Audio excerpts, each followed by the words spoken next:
In the autumn of 1871, when Massachusetts authorities finally broke down the doors of the abandoned Divine Healing Sanctuary in Salem's outskirts, they discovered something that would haunt investigators for decades to come. Hidden beneath the chapel's floorboards lay 847 detailed medical journals, each documenting what appeared to be impossible cures: paralyzed patients walking, blind individuals seeing, tumors vanishing overnight. But these weren't records of miracles. They were the meticulous documentation of the most elaborate medical fraud in American history, orchestrated by three brothers who had turned divine healing into an art of calculated murder. For 37 years, the Hawthorne family had operated what thousands believed to be God's own healing sanctuary, when in reality it was a sophisticated laboratory of human experimentation that claimed over 400 lives. The state of Massachusetts sealed these records for 50 years, and church authorities have never publicly acknowledged their existence. Tonight we're going to reveal the terrifying truth about what really happened behind the sacred walls of the Divine Healing Sanctuary. Before we continue with the story of the Hawthorne Brothers and their unholy sanctuary, I need to ask you something. This channel isn't for everyone, only for the bravest souls who dare to uncover the darkest secrets hidden in our history. If you're one of those rare individuals who can handle the truth, no matter how disturbing, hit that subscribe button and ring the notification bell. Also, I'm curious, from which state are you listening to this story? Drop a comment below and tell me where you're from. Your courage to seek these buried truths sets you apart from the crowd. Now let's step back into the shadows of 1834 Massachusetts, where our tale of deception and death truly begins. The year was 1834, and Salem, Massachusetts still carried the weight of its infamous past. 42 years had passed since the witch trials, but the town remained deeply divided between old Puritan families and newer Protestant denominations seeking to establish their spiritual authority. The Second Great Awakening had swept through New England like wildfire, bringing with it a fervent belief in divine intervention and miraculous healing that challenged traditional Calvinist doctrine. Into this atmosphere of religious tension and spiritual hunger arrived three brothers who would forever change the meaning of sacred healing in America. Dr. Cornelius Hawthorne, 38 years old, had studied medicine at Harvard before spending 5 years in Europe, where he'd observed the growing trend of medical tourism and faith healing. His younger brother, Reverend Obadiah Hawthorne, 35, possessed a commanding presence and a voice that could move congregations to tears with its passionate sermons about God's healing power. The youngest, Ezekiel Hawthorne, 32, had trained as an apothecary in Boston and possessed an almost supernatural knowledge of herbs, minerals, and chemical compounds that few in New England could match. The brothers purchased a sprawling colonial estate on the outskirts of Salem, a property that had been abandoned since 1692, when its previous owners fled during the witch trials. The three-story wooden structure sat on 12 acres of land, surrounded by dense pine forests that provided perfect isolation from prying eyes. They immediately began renovations, transforming the main house into what they called the Divine Healing Sanctuary, complete with a chapel, patient rooms, and what they told visitors was a prayer meditation chamber in the basement. What the brothers didn't advertise was the sophisticated laboratory they constructed beneath the chapel, accessible only through a hidden entrance behind the altar. Here, Ezekiel established what would become the most advanced chemical operation in Massachusetts, complete with glass distillation equipment imported from Germany, hundreds of ceramic vessels containing powders and liquids, and detailed anatomical charts that mapped the human nervous system with frightening precision.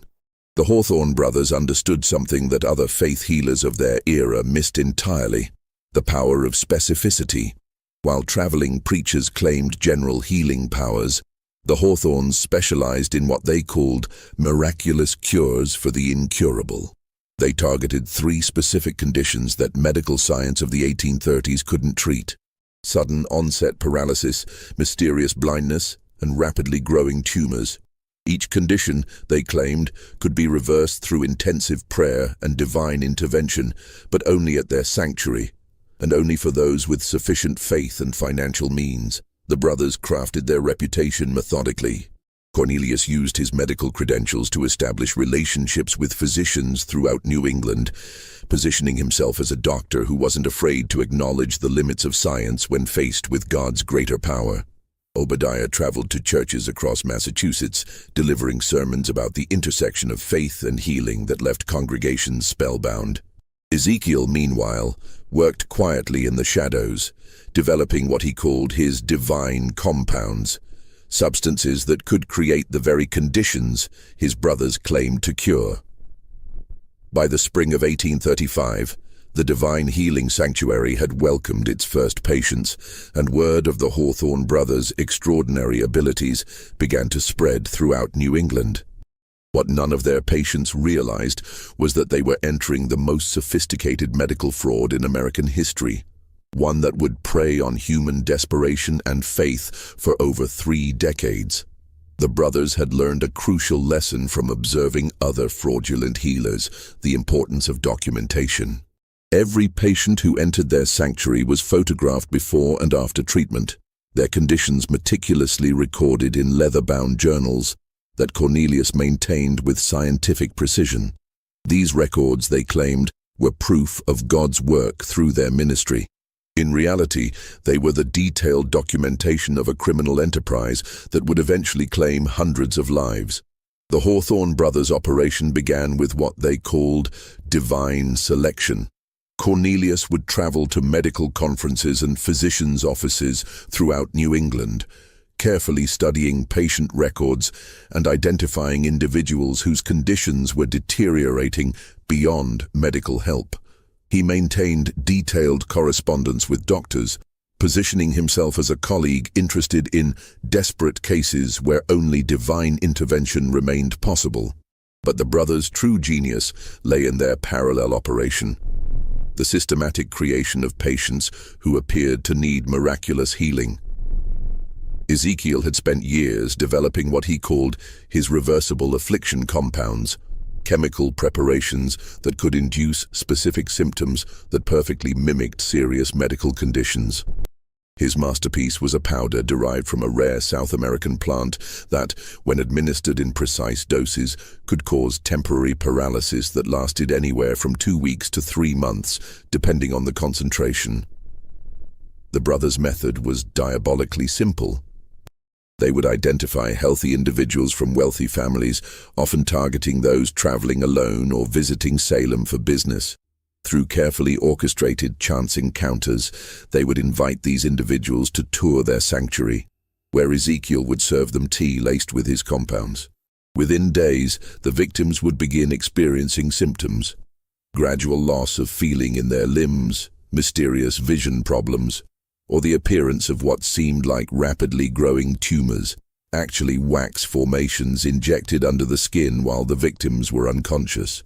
When these manufactured patients began showing symptoms, the brothers would discover their conditions during routine conversations, expressing deep concern and offering the services of their sanctuary.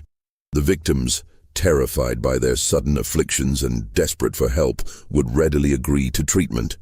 The brothers would then document their conditions extensively, creating before and after photographs that would serve as proof of their miraculous healing abilities.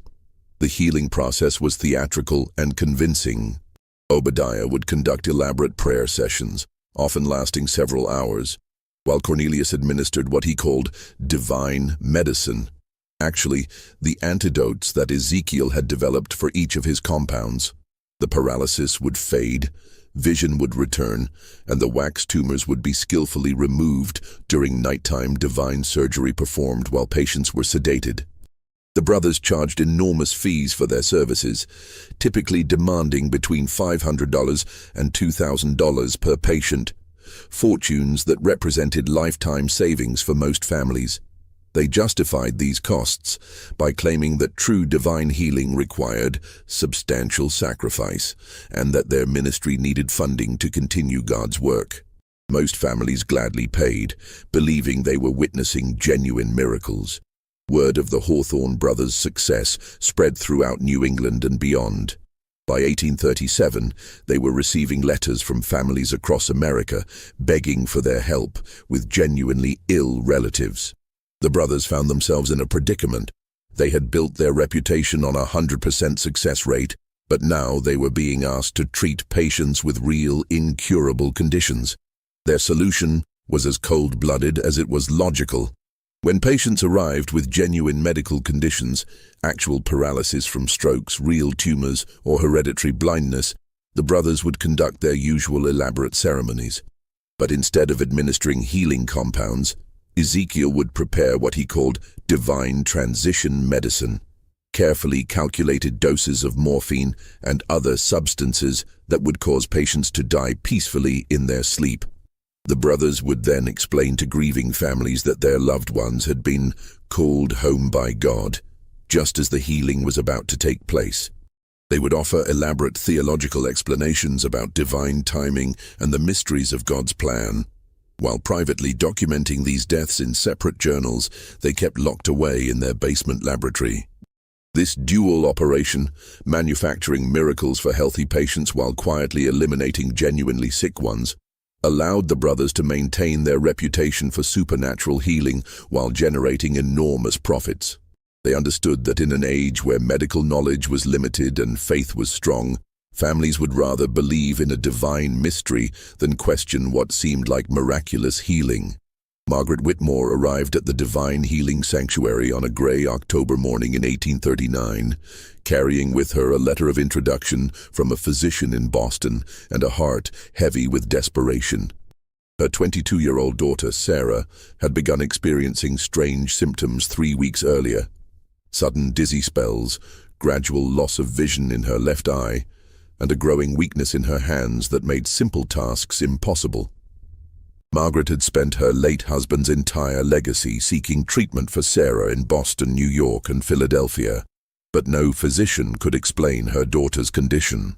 When Dr. Cornelius Hawthorne contacted her through their family physician, claiming he had successfully treated identical cases through divine intervention, Margaret saw it as an answer to her prayers. The Hawthorne brothers welcomed Margaret and Sarah with the warmth and authority that had made their reputation. Cornelius examined Sarah with practiced professionalism, asking detailed questions about her symptoms while taking careful notes. Obadiah prayed over the young woman with passionate intensity, declaring that he could sense divine healing energy surrounding her case. Ezekiel, meanwhile, prepared what he called preparatory medicine to help Sarah's body ready itself for healing. What Margaret didn't know was that Sarah's symptoms perfectly matched the effects of one of Ezekiel's compounds, a substance he had administered to her during a carefully orchestrated meeting at a Boston coffeehouse 2 months earlier. Sarah was not genuinely ill. She was one of the brothers' manufactured patients, selected because her family's wealth made them ideal targets for their expensive healing services. Margaret agreed to pay the brothers' fee of $200 and arranged for Sarah to stay at the sanctuary for intensive treatment. For the next 3 weeks, she watched her daughter undergo elaborate healing ceremonies, consume specially prepared medicines, and participate in extended prayer sessions that seemed to gradually restore her health. Sarah's vision began returning, her strength improved, and the dizzy spells became less frequent. On November 15, 1839, Sarah experienced what appeared to be a complete recovery. Her vision was fully restored, her hands were steady, and she felt stronger than she had in months.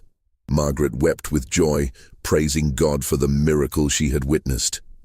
The brothers photographed Sarah before and after her treatment, adding her case to their growing collection of documented healings. But Margaret's gratitude turned to suspicion when she discovered something that would haunt her for the rest of her life. While packing Sarah's belongings for their departure, she accidentally knocked over a small wooden box in Sarah's room. The box opened, revealing a collection of brown glass vials, each labeled with strange symbols and containing different colored powders and liquids. Margaret had worked as a schoolteacher before her marriage and had always been curious about scientific matters. She carefully copied the symbols from the vials onto a piece of paper, planning to ask a pharmacist about them when she returned to Boston. But when she showed the symbols to Mr. Henley, the apothecary who had supplied medicines to her family for years, his face went pale. "Mrs.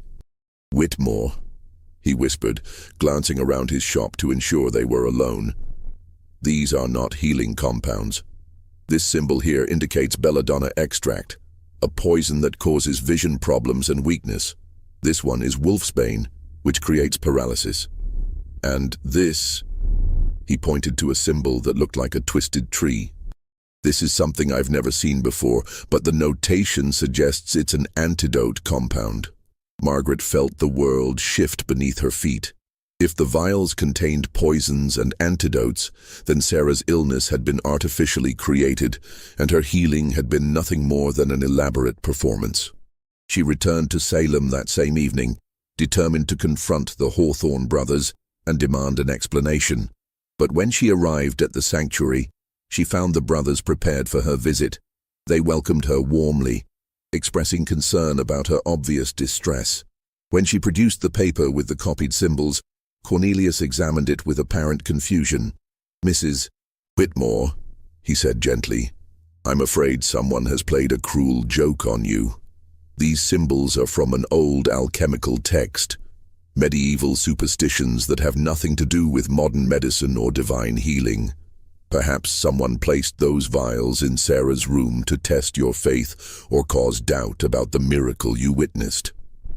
Obadiah nodded gravely. "Satan often attacks those who have witnessed God's power, Mrs. Whitmore. He seeks to plant seeds of doubt about divine healing through deception and confusion. You must not let these mysterious vials diminish the reality of your daughter's healing." Margaret wanted to believe them, but something in their manner, a subtle tension, a too careful choice of words, made her increasingly suspicious. She decided to investigate further, beginning with other families who claimed to have experienced miracles at the sanctuary. Margaret's investigation led her to the Pemberton family of Concord, whose son had supposedly been healed of sudden paralysis 6 months earlier. When she spoke with Mrs. Pemberton, she discovered disturbing similarities between their cases. Like Sarah, young Thomas Pemberton had developed his symptoms gradually after a chance encounter with a stranger in a public place. Like Sarah, his condition had followed a specific pattern: weakness, then partial paralysis, then gradual recovery during treatment at the sanctuary. But Mrs. Pemberton revealed something that made Margaret's blood run cold. During Thomas's treatment, she had noticed that Ezekiel Hawthorne seemed to know exactly which medicines to prepare and when to administer them, as if he were following a predetermined schedule rather than responding to her son's condition. When she had commented on this to Cornelius, he had explained that divine healing often followed God's perfect timing, but she had found his answer unsatisfying. Margaret continued her investigation, tracking down 12 families who had brought patients to the sanctuary over the past 4 years. In every case, she found the same pattern: sudden onset of symptoms following chance encounters with strangers, gradual deterioration, then complete recovery during treatment by the Hawthorne brothers. The symptoms were always the same: paralysis, vision problems, or mysterious tumors that appeared and disappeared without explanation. But Margaret also discovered something else that filled her with horror. 3 families told her about patients who had died during treatment at the sanctuary. Genuinely ill individuals who had come seeking healing for real conditions. In each case, the brothers had explained that the patients had been called home by God, just as healing was about to occur. The families had accepted these explanations, finding comfort in the belief that their loved ones had been welcomed into heaven. Margaret realized that the Hawthorne brothers were operating 2 separate schemes simultaneously. They were creating artificial illnesses in healthy patients, then charging enormous fees to cure them, while systematically eliminating genuinely ill patients to maintain their reputation for successful healing. The scope of their deception was staggering, and the human cost was becoming clear. She decided to return to the sanctuary one final time, not as a grateful patient's mother, but as an investigator determined to expose the truth. She arrived on a snowy December evening, telling the brothers that she wanted to make a substantial donation to their ministry in gratitude for Sarah's healing. They welcomed her warmly, inviting her to stay for dinner and tour their facilities. During the meal, Margaret carefully steered the conversation toward their healing methods, asking detailed questions about their success rate and the types of conditions they treated. The brothers spoke with confidence about their 100% success rate, explaining that they only accepted patients whom God had chosen for healing. When Margaret asked about patients who had died during treatment, they explained that these individuals had been called home after their healing was complete, but in a spiritual rather than physical sense. After dinner, Obadiah offered to show Margaret their private chapel, where they conducted their most intensive healing ceremonies. As they walked through the sanctuary, Margaret noticed details she had missed during her previous visits. The unusually thick walls, the sound dampening that seemed designed to prevent noise from traveling between rooms, and the careful placement of furniture that could conceal hidden doors or passages. When they reached the chapel, Margaret excused herself to use the necessary, but instead of leaving the building, she hid behind a large wooden cabinet near the altar. She waited until she heard the brothers retire to their private quarters, then began exploring the chapel more thoroughly. Her persistence was rewarded when she discovered a loose floorboard behind the altar. When she lifted it, she found a narrow staircase leading down into darkness. Despite her fear, Margaret descended into what she would later describe as the most horrifying sight of my life. A fully equipped laboratory containing hundreds of glass vessels, detailed anatomical charts, and rows of leather-bound journals filled with the brothers' meticulous documentation of their crimes. The basement laboratory beneath the divine healing sanctuary was a testament to the Hawthorne Brothers' methodical approach to their criminal enterprise. Margaret found herself in a space that had been carved out of the foundation and expanded to span nearly the entire footprint of the building above. The walls were lined with sturdy wooden shelves that held hundreds of glass containers, each carefully labeled with symbols that corresponded to different compounds and their effects. Along one wall, Margaret discovered Ezekiel's chemical apparatus, a sophisticated arrangement of glass tubes, heated vessels, and distillation equipment that would have been impressive in any university laboratory. Tables were covered with scales, measuring devices, and notebooks filled with precise calculations and chemical formulas. The air carried a strange mixture of odors, sweet floral scents mixed with bitter medicinal smells that made Margaret's eyes water. But it was the documentation that truly revealed the scope of the brothers' operation. Margaret found herself looking at shelves lined with leather-bound journals, each one meticulously organized by year and patient type. The journals were divided into two distinct categories: divine healings and divine transitions. The first category contained detailed records of patients who had been artificially afflicted and then cured, while the second documented those who had been quietly eliminated. Opening one of the divine healing journals, Margaret found entries that read like scientific case studies. Each patient was assigned a number, and their treatment was documented with frightening precision. She read entries like, Patient 47, administered compound C7, paralysis inducer, at 3.2 ratio, mixed with chamomile tea. Symptoms appeared within 72 hours as predicted. Subject experienced complete lower body paralysis by day 8. Administered antidote C7 during healing ceremony day 21. Full recovery achieved within 48 hours. Payment received, $800. Photograph documentation complete. The divine transition journals were even more disturbing. These entries documented the systematic murder of genuinely ill patients, with clinical detachment that made Margaret's hands shake as she read. Patient 23, genuine paralysis from stroke. Administered compound X4, morphine derivative, during evening prayer session. Subject expired peacefully at 11:30 p.m. Family informed of divine calling. Payment received, $1,500. Body prepared for burial with standard preparation compounds to prevent detection. Margaret discovered that the brothers had been perfecting their methods for years, developing increasingly sophisticated compounds that could mimic virtually any medical condition. Ezekiel's notebooks contained detailed research on the human nervous system, circulation, and the effects of various plant and mineral compounds on different organs. He had essentially created a catalogue of artificial diseases and their corresponding cures. In one corner of the laboratory, Margaret found what appeared to be a small surgical area, complete with a table, instruments, and containers of what looked like medical supplies. She realized this was where the brothers performed their divine surgery to remove the wax tumors they had implanted in patients while they were unconscious. The precision and planning involved in their operation was staggering. Perhaps most disturbing was Margaret's discovery of a detailed ledger that tracked the brothers' financial success. Over 5 years, they had generated over $40,000 in payments from patients, an enormous fortune that represented the combined life savings of dozens of families.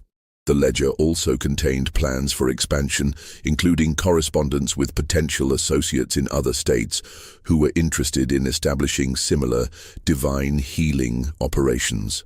Margaret spent 3 hours in the laboratory, copying as many names and details as possible from the brothers' journals.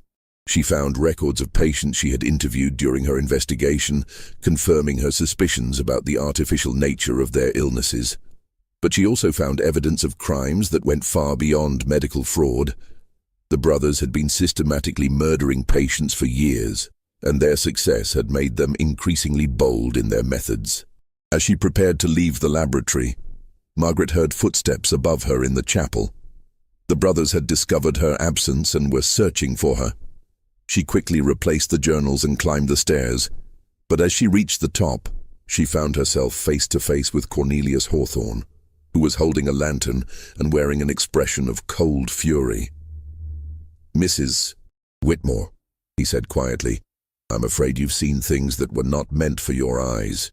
The confrontation between Margaret Whitmore and the Hawthorne brothers in the candlelit chapel would later be described in court documents as the moment when years of carefully constructed deception collided with unshakable determination for truth. Cornelius stood blocking the hidden entrance to the laboratory, his medical bag in one hand and a lantern in the other, while Obadiah and Ezekiel emerged from the shadows near the altar. "Mrs. Whitmore," Obadiah said, his voice carrying the same authoritative tone he used during healing ceremonies, "you have wandered into areas of our sanctuary that are reserved for private prayer and meditation. I'm afraid you may have misunderstood what you've seen." Margaret, still clutching the papers where she had copied information from the brothers' journals, faced the 3 men with a courage that surprised even herself. "I understand perfectly what I've seen," she replied, her voice steady despite her fear. "I've seen the records of your crimes, the poisons you've used to create artificial illnesses, the antidotes you've administered as fake cures, and the documentation of the murders you've committed." The brothers exchanged glances, and Margaret saw something shift in their demeanor. The masks of religious authority and medical compassion fell away, revealing the cold calculation that had driven their operation for years. "You're speaking of things you couldn't possibly understand," Cornelius said, stepping closer. "The work we do here represents the highest form of healing. We give people hope, we strengthen their faith, and we provide them with experiences that transform their lives. The methods we use are irrelevant compared to the spiritual benefits we provide." "Spiritual benefits?" Margaret's voice rose despite her attempt to remain calm. "You've been poisoning healthy people and murdering sick ones. You've stolen fortunes from desperate families and built your reputation on systematic fraud and murder." Ezekiel, who had been silent until now, spoke in a voice that was barely above a whisper. "Mrs. Whitmore, you have 2 choices. You can leave this sanctuary tonight and never speak of what you think you've seen, or you can join the patients who have been called home by God during their healing process." The threat was clear, but Margaret had prepared for this moment. During her investigation, she had written detailed letters to authorities in Boston, describing her suspicions and the evidence she had gathered. She had left these letters with her attorney, with instructions to deliver them to the Massachusetts Attorney General if she failed to return from Salem by a specific date. "I'm afraid it's too late for threats," she told the brothers. "I've already documented everything I've discovered about your operation." If something happens to me, authorities will know exactly where to look and what to investigate. The brothers realized they were facing a situation they had never encountered before. A witness who had not only uncovered their methods, but had also prepared for the possibility of retaliation. For the first time in their criminal careers, they were dealing with someone who had been methodical in gathering evidence and protecting herself. Cornelius made a decision that would ultimately seal their fate. Rather than attempting to harm Margaret, he chose to make one final attempt at deception. "Mrs. Whitmore," he said, his voice taking on a pleading tone, "I can see that you're a woman of intelligence and compassion. What if I told you that our work, unconventional as it may seem, has brought comfort to hundreds of families? What if I explained that sometimes the appearance of healing is just as beneficial as actual healing?" "You're asking me to become complicit in murder," Margaret replied. "I've seen your records. I know how many genuinely sick patients you've killed to maintain your reputation." The conversation continued for another hour, with the brothers alternating between threats, bribes, and attempts at justification. They offered Margaret substantial sums of money to remain silent, promised to cease their operation if she would agree to keep their secrets, and even suggested that she could become a partner in their enterprise. But Margaret remained unmoved. Finally, Obadiah made a statement that would later be used as evidence of premeditation in their trial. "Mrs. Whitmore, you have forced us into a position where we must choose between our life's work and your silence. We have spent years building something that brings meaning to people's lives, and we cannot allow one person's misguided sense of justice to destroy everything we've accomplished." Margaret recognized this as a final threat, but she also understood that the brothers were now operating in desperation rather than from their usual position of calculated control. She backed toward the chapel door, keeping her eyes on the three men while reaching for the handle. "I'm leaving now," she said firmly, "and I'm going to ensure that the authorities know exactly what you've been doing here. The families who have lost loved ones deserve to know the truth, and the people you've defrauded deserve justice." She opened the door and stepped into the cold December night, but as she walked away from the sanctuary, she heard Ezekiel call out behind her, "Mrs. Whitmore, you have no idea what you've set in motion. Our work here is bigger than you understand, and there are others who will continue what we've started." Margaret didn't look back as she walked through the snow towards Salem, but she carried with her the knowledge that she had uncovered one of the most sophisticated criminal enterprises in American history. What she didn't know was that her investigation would ultimately reveal connections to similar operations in other states, and that the Hawthorne Brothers network extended far beyond their small sanctuary in Massachusetts. Margaret's revelations to the Massachusetts authorities triggered an investigation that would ultimately expose a criminal network spanning multiple states and involving dozens of individuals. When Sheriff Thomas Hartwell and his deputies arrived at the Divine Healing Sanctuary on December 22, 1839, they found the brothers had fled during the night, leaving behind only their extensive documentation and laboratory equipment. The investigation revealed that the Hawthorne brothers had been corresponding with similar operations in Connecticut, New York, Pennsylvania, and Virginia. Their letters, found in a locked chest in Cornelius's room, showed that they had been sharing techniques and compounds with other fraudulent healers, creating a network of coordinated medical fraud that had been operating for nearly a decade. District Attorney William Morrison, who led the prosecution, later described the scope of the investigation as unprecedented in American criminal history. The brothers had maintained correspondence with 17 different individuals who were operating similar schemes, ranging from small-scale operations targeting individual families to large sanctuaries that attracted patients from across the region.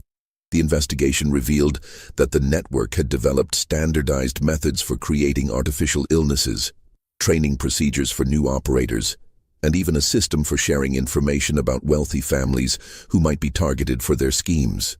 The brothers had been essentially franchising their operation, providing compounds and techniques to associates in exchange for percentages of their profits. When authorities raided the other locations identified in the brothers' correspondence, they found evidence of similar operations in Hartford, Albany, Philadelphia, and Richmond. The coordinated raids, conducted simultaneously on January 15, 1840, resulted in the arrest of 14 individuals and the recovery of extensive documentation that revealed the true scope of the network. The evidence showed that the network had been responsible for the deaths of over 400 genuinely ill patients across 5 states, while defrauding thousands of families out of their life savings. The artificial illness schemes had generated over $200,000 in fraudulent payments, making it one of the most financially successful criminal enterprises in American history at that time. But the investigation also revealed something that horrified even experienced law enforcement officials. The brothers had been conducting what they called compound research, using unwilling subjects. Their laboratory contained detailed documentation of experiments performed on patients who had been given increasingly dangerous combinations of chemicals to test their effects on the human body. Sheriff Hartwell's official report described finding evidence of systematic human experimentation that rivals the most disturbing accounts of medical abuse in European history. The brothers had been using their patients as test subjects for developing new compounds, carefully documenting the results of various chemical combinations and their effects on different organs and systems. The manhunt for the Hawthorne brothers extended across multiple states, with wanted posters distributed throughout New England and beyond. Federal marshals became involved when evidence suggested the brothers had fled to territories beyond state jurisdiction. The search was complicated by the fact that the brothers had maintained multiple identities and had established safe houses in several locations. Margaret Whitmore became the key witness in the prosecution's case, providing detailed testimony about her discovery of the laboratory and her confrontation with the brothers. Her careful documentation of the evidence she had found proved crucial in establishing the scope of their crimes and the systematic nature of their operation. The trial, when it finally began in September 1840, attracted national attention. Newspapers across the country covered the proceedings, and the courtroom was packed with family members of victims, medical professionals, and religious leaders who wanted to understand how such an elaborate deception had been maintained for so long. The prosecution presented evidence that painted a picture of calculated cruelty and systematic exploitation of human desperation. Witness after witness testified about their experiences with the brothers, describing the artificial illnesses they had suffered and the enormous fees they had paid for fake cures. Families of patients who had died during treatment testified about their losses, finally understanding that their loved ones had been murdered rather than called home by God. The defense attempted to argue that the brothers had genuinely believed in their healing abilities and had only documented their methods to better understand divine intervention. But the extensive evidence of premeditation, the systematic nature of their crimes, and the clear financial motivations made this argument impossible to sustain. When the time comes to reveal the final truth about the Hawthorne Brothers network, remember that you're among the select few who have the courage to hear these darkest secrets of American history. If you've made it this far, you're not like most people. You're someone who seeks truth regardless of how disturbing it might be.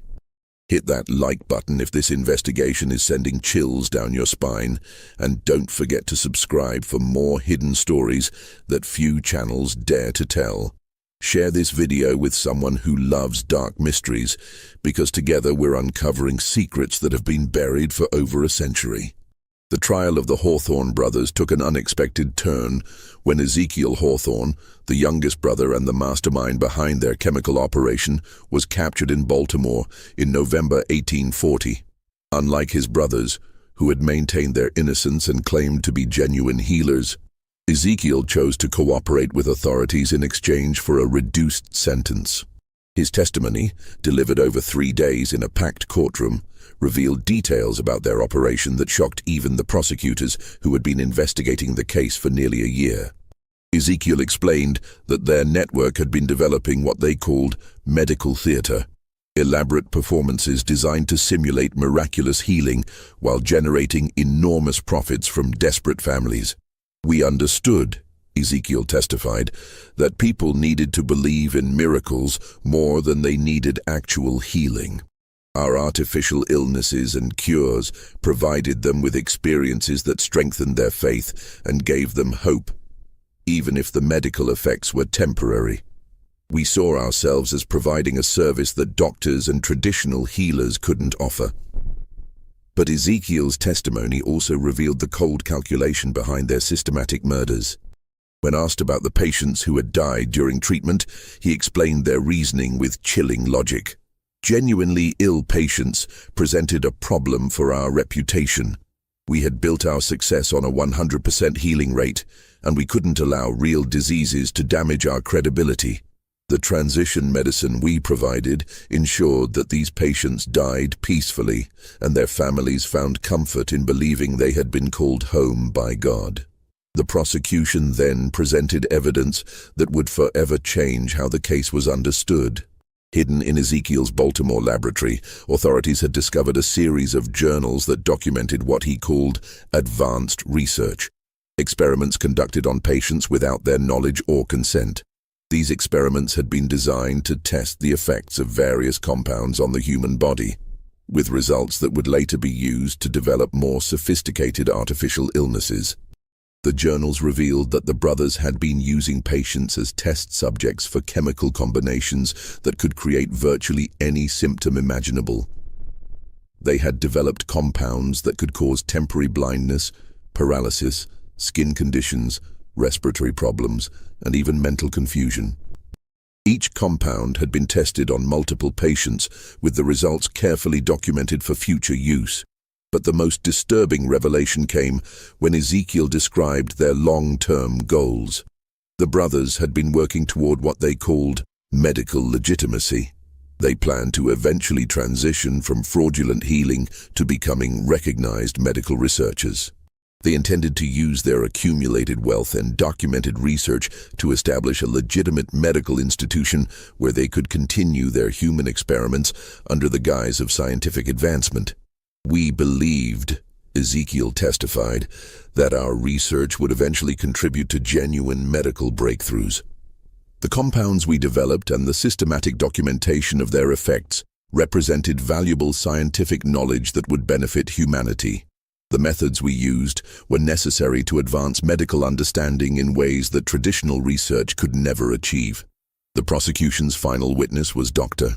Henry Patterson, a physician from Harvard Medical School who had been asked to review the brothers' research documents.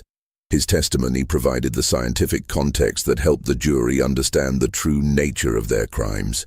What the Hawthorne brothers created, Dr. Patterson explained, was not medical research but systematic human experimentation conducted without consent and designed primarily for financial gain. Their compounds were not treatments but weapons used to create artificial suffering for profit. Their documentation, while scientifically detailed, represents evidence of calculated cruelty rather than medical advancement. The jury deliberated for only 6 hours before returning guilty verdicts on all charges. The brothers were sentenced to death for murder, with the judge declaring that their crimes represented an assault on the very foundations of trust between healers and patients and a perversion of religious faith that demands the ultimate punishment. But even as justice seemed assured, the full scope of the Hawthorne network continued to unfold. Ezekiel's cooperation led authorities to a hidden warehouse in Boston, where the brothers had stored their accumulated wealth and research materials. The warehouse contained over $60,000 in cash and gold, hundreds of chemical compounds, and what prosecutors described as the most comprehensive collection of human experimentation data in American history. Among the materials was a leather-bound ledger that Ezekiel called his master research journal. This document contained detailed plans for expanding their operation nationwide, with specific targets in major cities and correspondence with potential associates as far west as St. Louis and as far south as New Orleans. The brothers had envisioned creating a network of fraudulent healing sanctuaries that would span the entire country. The ledger also revealed that they had been developing what they called advanced compounds, chemical preparations that could create symptoms indistinguishable from serious diseases like consumption, heart conditions, and even certain forms of madness. They had planned to expand beyond their traditional targets of paralysis, blindness, and tumors, to encompass virtually every major medical condition known to 19th century medicine. Perhaps most chilling was the discovery of what Ezekiel called his elimination protocols. Detailed procedures for killing patients in ways that would appear natural and could be attributed to their existing conditions. The brothers had developed methods for inducing heart failure, respiratory collapse, and even strokes that would leave no trace of foul play during the limited autopsies performed in that era. The execution of Cornelius and Obadiah Hawthorne on March 15, 1841, marked the end of their criminal careers, but not the end of their influence on American medical fraud. Ezekiel, whose cooperation had secured him a life sentence rather than execution, continued to provide information to authorities about similar operations across the country for several years after his brothers' deaths. His revelations led to the discovery of fraudulent healing operations in 12 additional states, resulting in over 50 arrests and the recovery of evidence documenting crimes that spanned nearly 2 decades. The Hawthorne Network, as investigators came to call it, had been far more extensive than anyone had initially realized. The investigation revealed that the brothers had been training associates in their methods since 1836, providing detailed instruction manuals and starter supplies of compounds to individuals who wanted to establish their own fraudulent healing operations. These associates had been operating independently while sharing information and techniques with the central network, creating a web of criminal activity that extended from Maine to Georgia. One of the most disturbing discoveries was a series of letters between Ezekiel and a physician in Charleston, South Carolina, discussing the possibility of using their compounds to create artificial slave illnesses that could be cured for propaganda purposes. The letters suggested that some slaveholders had been considering using fraudulent healing demonstrations to support claims about the beneficial effects of slavery on African American health. The medical community's response to the Hawthorne revelations was swift and comprehensive. Medical schools began requiring courses on identifying fraudulent treatments, and professional medical associations established committees to investigate suspicious healing claims. The case became a turning point in American medical practice, leading to increased regulation and oversight of alternative healing methods. Religious communities were equally affected by the scandal. Many denominations issued official statements distancing themselves from faith healing practices and establishing guidelines for evaluating claims of miraculous healing.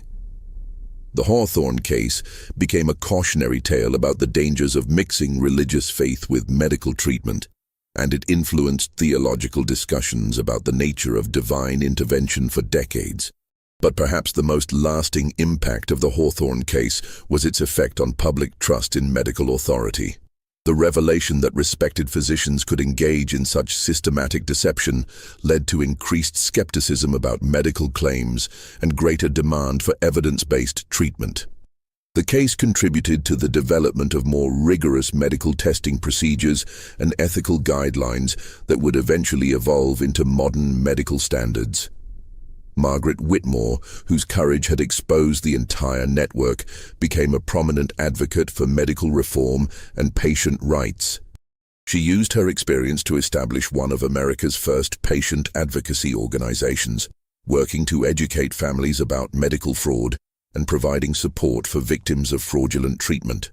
Her work led to the passage of Massachusetts's first medical fraud prevention laws in 1845. Which required healers to provide evidence of their training and prohibited the administration of undisclosed substances to patients. These laws became a model for similar legislation in other states and helped establish the legal framework for modern medical regulation. In 1871, 30 years after the execution of the Hawthorne brothers, authorities received an unexpected letter from the Massachusetts State Prison. Ezekiel Hawthorne, now 69 years old and dying of consumption, requested a final meeting with investigators to reveal what he called the complete truth about their operation. The meeting, held in the prison infirmary on a cold February morning, would provide the final pieces of a puzzle that had haunted investigators for 3 decades. Ezekiel, his voice weakened by illness, but his mind still sharp, began with an admission that stunned even experienced investigators. "Everything you discovered about our operation," he whispered, "was only the surface of what we accomplished. The artificial illnesses, the murders, the financial fraud, these were simply the visible aspects of a much larger experiment in human behavior and social control." Ezekiel revealed that the brothers had been conducting what they called faith manipulation research, systematic studies of how religious belief could be exploited to control human behavior. Their healing ceremonies had been designed not just to generate profits, but to gather data about the psychological mechanisms that governed faith, hope, and desperation. "We documented everything," Ezekiel explained. "Every patient's reactions, every family's responses, every community's interpretation of our work. We were creating a comprehensive understanding of how human beings respond to the promise of miraculous intervention."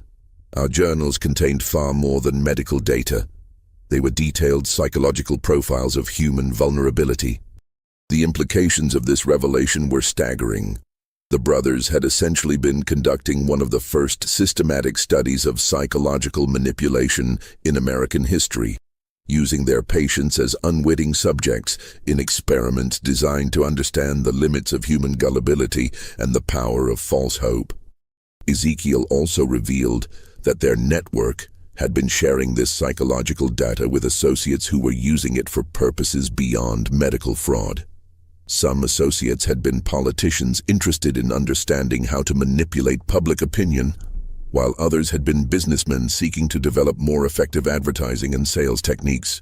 "We proved," Ezekiel said, his voice barely audible, "that human beings will believe almost anything if it's presented with sufficient authority and wrapped in the promise of miraculous intervention. Our research showed that people's need to believe in the impossible is so strong that they will ignore obvious evidence of deception if maintaining their faith provides emotional comfort." But Ezekiel's final revelation was perhaps the most disturbing of all.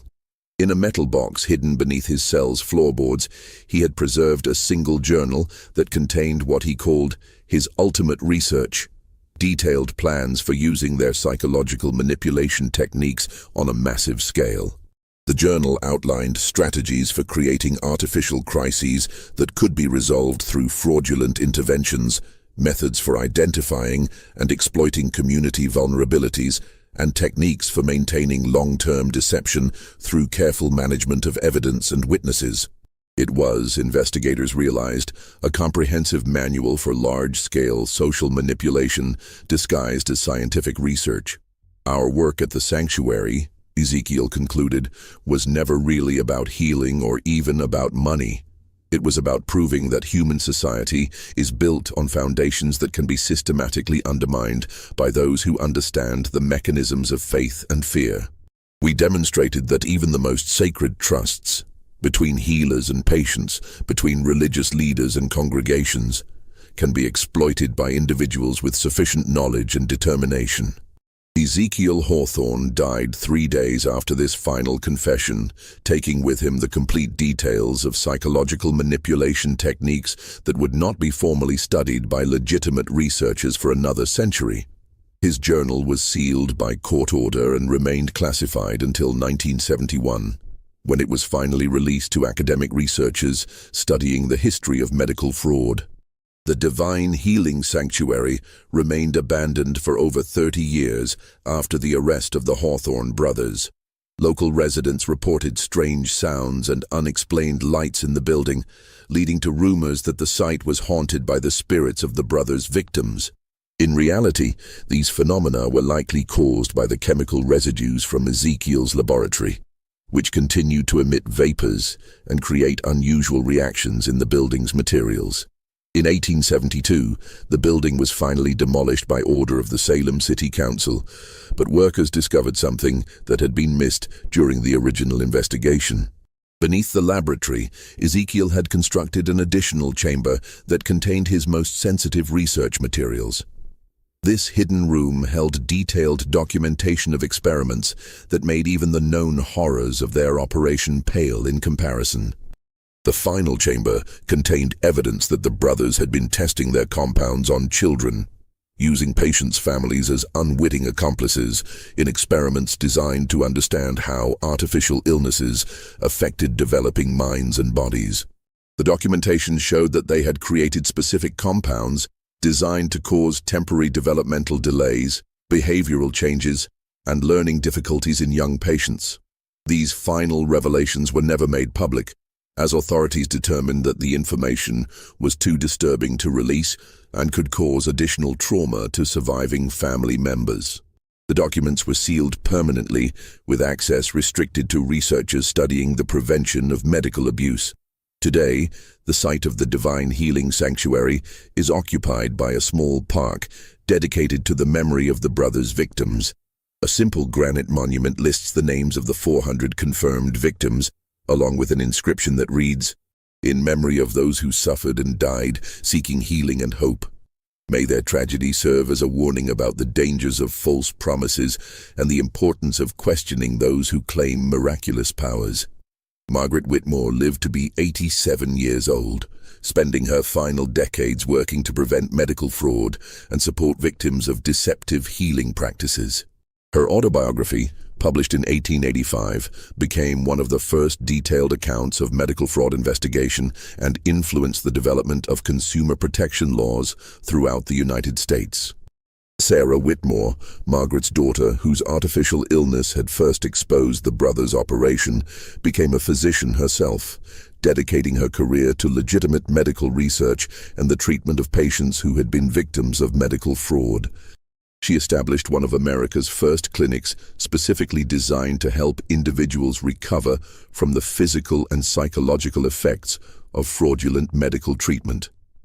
The Hawthorne case fundamentally changed American medicine, leading to the establishment of medical licensing requirements, ethical review boards, and patient protection laws that continue to govern medical practice today. The brothers' crimes demonstrated the need for systematic oversight of medical claims and helped establish the principle that extraordinary claims require extraordinary evidence. But perhaps the most important legacy of the Hawthorne case is its demonstration of the courage required to challenge respected authority figures when they abuse their positions of trust. Margaret Whitmore's willingness to investigate suspicious circumstances and confront dangerous criminals showed that ordinary citizens have the power to expose even the most sophisticated deceptions when they combine determination with careful investigation.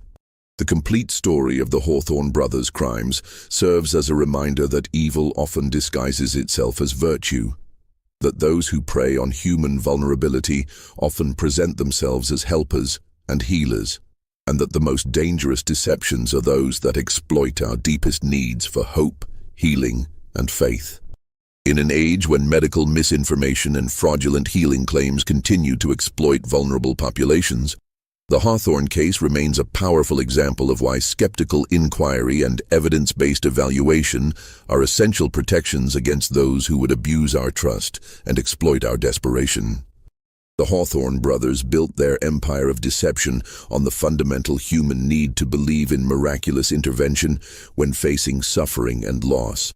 Their crimes succeeded because they understood that people's desire for hope can override their capacity for skeptical thinking, and that desperation can make even intelligent individuals vulnerable to elaborate deception.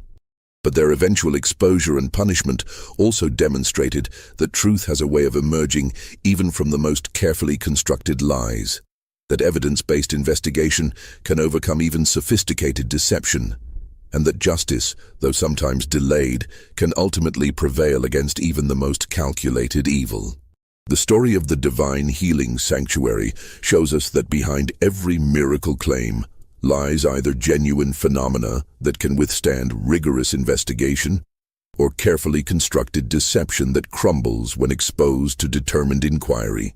The Hawthorne brothers chose deception, and their choice ultimately led to their destruction and the salvation of countless potential future victims. What do you think about this terrifying tale of medical deception and systematic murder? The Hawthorne brothers' story shows us how easily trust can be exploited and how dangerous false hope can become when it's manufactured by those who profit from human desperation. Have you ever encountered situations where medical or healing claims seem too good to be true? Share your thoughts in the comments below. I'd love to hear from our community of truth seekers. If you found this investigation as chilling as I did, don't forget to subscribe and hit the notification bell so you never miss our explorations into America's darkest secrets. Remember, only by understanding these historical horrors can we protect ourselves from similar deceptions today. Until next time, keep questioning, keep investigating, and never stop seeking the truth, no matter how disturbing it might be.